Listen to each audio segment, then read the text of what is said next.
Hello विद्यार्थी मित्रों, मस्त मजानो प्रश्न सोल्व करिए। बराबर आ प्रश्न જોઈને તમને એમ થાય કે ભાઈ એકદમ સિમ્પલ પ્રશ્ન છે, પણ અહીંયા તમે ભૂલ કરો છો। કેવી રીતના જોઈએ ભાઈ, 50 માર્કની પરીક્ષામાં 0 ગુણ મળવાની સંભાવના કેટલી?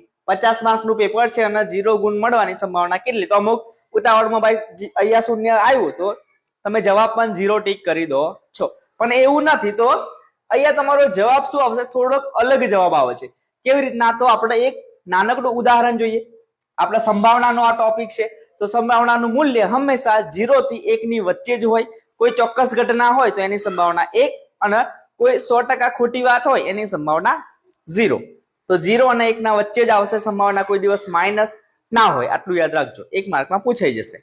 તો અહીંયા આપણે ચલો પેપર આપણું 10 માર્કનું છે। કેટલા માર્કનું છે પેપર? 10 માર્કનું। હવે તમને પેપર 10 માર્કનું હોય તો તમને કેટલા માર્ક મળી શકે છે? તો ચલો 1 2 3 એમ 10 સુધી માર્ક તો મળવાના જ, પણ તમને આ ગાડી 0 માર્ક પણ મળી શકે છે। તો આવા 10 અને આવા 11, તો અહીંયા કુલ પરિણામ આપણે 11 લેવાના। કેટલા લેવાના? 11। કેમ 11? તો આ 1 થી 10 માર્ક તો આપણે મળી જ શકે, પણ અહીંયા આપણો 0 પણ માર્ક આવી શકે છે। તો એ ગાડી કુલ આપણા પરિણામ 11 લેવાના, અને 0 એક વખત આવો તો 1/11। તો અહીંયા તમને ખબર પડી ગઈ હશે।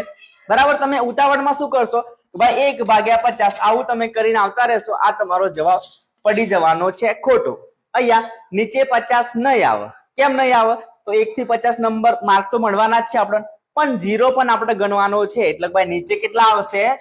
51। બરાબર, કુલ આપણા પરિણામ કેટલા મળવાના છે આપણને? 51। અને આપણને કેટલા માર્ક મળ્યો છે? 0। તો 0 એક વખત આવશે, તો અહીંયા લખી દો 1, તો 1/51। બરાબર, તો આવા નોર્મલ પ્રશ્નમાં ક્યારે પણ આપણે ભૂલ કરવાની નથી। અને તમારે સરસ મજાનું ગણિત શીખવું હોય તો મારી સાથે જોડાયેલા રહો, અને તમને કોઈ પણ પ્રશ્નમાં ડાઉટ હોય તો મને પર્સનલમાં તમે મોકલી શકો છો। ટાઈમ મળશે તો આપણે વિડીયો બનાવવાનો પ્રયત્ન 100% કરીશું। Thank you.